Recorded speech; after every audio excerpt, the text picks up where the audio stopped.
तो आज हम बात करेंगे factorization by middle term split या फिर मिडल टर्म स्प्लिटिंग या फिर ये कोई factorization by middle term split, ये इसका नाम है। तो कुछ नहीं है, इसमें बहुत सिंपल है। आज मैं आपको सबसे सिंपल तरीका बताऊंगा और जो इसमें स्टेप्स का ध्यान रखना है, जिस स्टेप में ज़्यादा कंफ्यूज होता है, जिसमें आपको सबसे ज़्यादा कन्फ्यूजन होता है, मैं उस स्टेप को आज क्लियर कर दूंगा। तो आज जो आपको मेथड सीखेंगे सबसे बेस्ट मेथड होगा। सबसे पहले अगर मिडिल टर्म स्प्लिट की बात करूँ तो मिडिल टर्म, इस पॉलिनोमियल की मिडिल टर्म है 5x। मुझे इस 5x को ब्रेक करना है, ब्रेक करके मुझे इस पूरे पॉलिनोमियल के फैक्टर बनाना है। तो सबसे पहले क्या करना है, सबसे पहले स्टेप 1, आप इन स्टेप को फॉलो करिए। स्टेप्स, एक बार आपको स्टेप समझ में आ गए तो आप क्वेश्चन को बहुत जल्दी कर लेंगे। मैं आपको स्टेप से करा रहा हूँ क्योंकि आपको कोई भी कन्फ्यूजन ना हो, सारे डाउट क्लियर हो। तो सबसे पहले स्टेप में क्या करना है, जो एक्स स्क्वायर है इसका जो कोफिशिएंट है, इसका कोफिशिएंट 1 है, तो इसका कोफिशिएंट 1 है। अब इसका कोफिशिएंट कुछ भी हो सकता है, 2 हो सकता है, 3 हो सकता है, या फिर रूट एक्स, कुछ भी हो सकता है, एनीथिंग। इस 1 को मैं मल्टीप्लाई कराऊंगा 6 से, जो कि क्या है, कांस्टेंट है। इसके आगे कोई भी एक्स नहीं लगा हुआ, कोई भी वेरिएबल इसके साथ अटैच नहीं है। तो जो नंबर, जो वैल्यू अकेली होती है, जिसका कोई एग्जैक्ट वैल्यू होती है, उसको अपन कांस्टेंट कहते हैं। तो इस 1 को मैं 6 से मल्टीप्लाई करूंगा, 1 इंटू 6। ये हमारा पहला स्टेप होगा। इसमें आपका मल्टीप्लाई करने पे 6 आएगा। अब मुझे इस 6 को ब्रेक करना है 5x में। सबसे पहले तो मैं 6 के फैक्टर बनाता हूँ, 2 इंटू 3, 6 इंटू 1। अब सवाल ये है कि इन फैक्टर को यूज़ करें या फिर इन फैक्टर को यूज़ करें इस टर्म को ब्रेक करने के लिए। तो अगर अब ये स्टेप 2 की बात हो गई कि अपन कौन सा चूज़ करें, which one should be chosen, कौन सा चूज़ करना चाहिए अपन को, ये वाला या फिर ये वाला।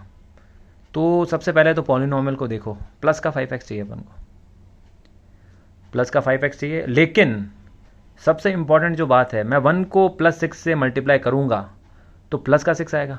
तो मैं एक बार प्लस के 6 को इधर लिख देता हूँ। अपन को इन दोनों कंडीशंस को सेटिस्फाई करना है, मतलब ये कंडीशन सेटिस्फाई होनी चाहिए और ये कंडीशन, ये दोनों कंडीशन जब सेटिस्फाई होंगी तब अपन इसको ब्रेक कर पाएंगे। मैं आपको डिटेल में इसलिए करवा रहा हूँ क्योंकि एक बार आपको डिटेल में सारी चीज़ें क्लियर हो जाएंगी, फिर आप स्पीड में करना चालू हो जाएंगे। तो सबसे पहले इसको डिटेल में समझिए। अब प्लस 5x, मैं सबसे पहले 2 और 3 की बात करता हूँ। 2 इंटू 3 है। अब दोनों प्लस के हैं, मैं प्लस का 2 और प्लस का 3 जब मल्टीप्लाई करूंगा तो प्लस का 6 आ जाएगा। ये कंडीशन सेटिस्फाई हो रही है। अब अगर मैं इन दोनों को ऐड करता हूं तो प्लस का 5 आ रहा है, प्लस का 5 चाहिए मुझे। ये कंडीशन, ये दोनों कंडीशन सेटिस्फाई हो रही है। अब कोई बोलेगा कि 6 इंटू 1 लेके देखो, मैं 6 इंटू 1 लेके देख लेता हूँ। दोनों प्लस के हैं, दोनों प्लस के कर लिए।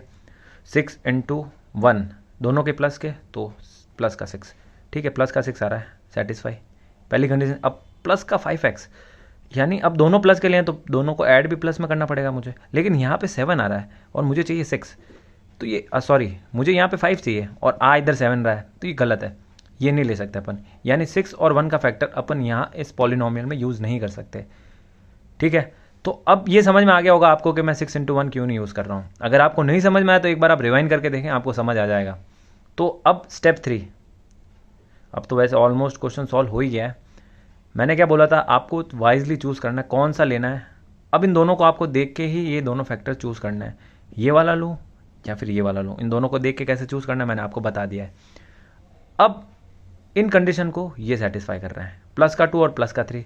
तो मैं क्या करता हूँ, प्लस का जो 5x है इसको मैं प्लस का 3x, प्लस का 2x और प्लस का 6 ऐसे लिख सकता हूँ, सिंपली लिख सकता हूँ मैं। अब जब मैं इनको वापस ऐड करूंगा तो मेरे को वापस ओरिजिनल पॉलिनोमियल मिल जाएगा। तो यानी इन दोनों को मैं ऐसे ब्रेक कर सकता हूँ, ये तो सेटिस्फाई हो गया। अब यहाँ से और यहाँ से दोनों में से x कॉमन आ रहा है, तो मैं x कॉमन लेता हूँ। x कॉमन लेने के बाद यहाँ पे अगर x स्क्वायर था तो यहाँ पे अगर x कॉमन ले लेता हूँ, इसमें से एक चला गया तो x ही बचेगा। अब यहाँ से x चला गया तो इधर 3 बचा कॉमन लेने के बाद। अब यहाँ से और यहाँ से कॉमन लेंगे, इसमें से और इसमें से क्या कॉमन आ सकता है, x तो इसके पास नहीं है, इसके पास है, लेकिन कॉमन दोनों के पास सेम होगा तभी कॉमन आएगा। तो इसके पास है, इसके पास नहीं है, तो x तो आना ही मतलब आ ही नहीं सकता, x तो कॉमन, ठीक है। तो अब अपन क्या करेंगे, इसमें से 2 और इसमें से 2 आ सकता है, 2 इंटू 3 6 होता है। यानी मैं अब क्या कर सकता हूँ, इधर भी प्लस इधर भी प्लस, तो प्लस का 2 कॉमन ले लेता हूँ। प्लस का 2 कॉमन लूंगा तो x प्लस, अब यहाँ से 2 चला गया तो इधर क्या बचेगा, 3 बचेगा। अब ये क्यों आया, 2 इंटू 3 6 होता है, ये 2 और ये 2 कॉमन ले लिया, x प्लस 3 यहाँ आ गया, सिंपल। अब यहाँ से x प्लस 3 और x प्लस 3 कॉमन ले लेंगे और यहाँ पे बचेगा x और x फिर प्लस 2, ये आपका, तो ये आपके फैक्टर्स बन गए। तो ये हमने किया splitting of the middle term. सबसे पहला स्टेप ये है, दूसरा स्टेप ये है, तीसरा स्टेप ये है। सिंपल है, इसमें कुछ भी आपको कोई मतलब ऐसा दिमाग लगाने की ज़रूरत नहीं है। सबसे जो इंपॉर्टेंट स्टेप है इसके अंदर ये वाला स्टेप है, इसको और इसको जब सेटिस्फाई कर लोगे विद साइन, प्लस और माइनस की कोई मिस्टेक नहीं होनी चाहिए। इससे आपको पता चलेगा कि मेरे को कौन सा पेयर चूज़ करना है। अगर इसी में आप में गलती हो गई, पेयर कौन सा ले रहे हैं, तो फिर आंसर गलत आना है। क्योंकि जब मैंने 6 और 1 का पेयर लिया तो मेरे को यहाँ पे 7 मिल रहा था, जबकि यहाँ पे मेरे को प्लस का 5 चाहिए। दोनों को प्लस कर रहा हूँ तो 7 आ रहा है, तो 7 is not satisfying the polynomial. 2 और 3 यहाँ से सेटिस्फाई किया, 2 और 3 यहाँ पे भी। तो अपन को साइन को भी देखना है और पेयर जो चूज़ कर रहे हैं उसमें साइन का पूरा ध्यान रखना है। और आप सब साइन का कब ध्यान रख पाओगे, जब इन दोनों को देखोगे आप।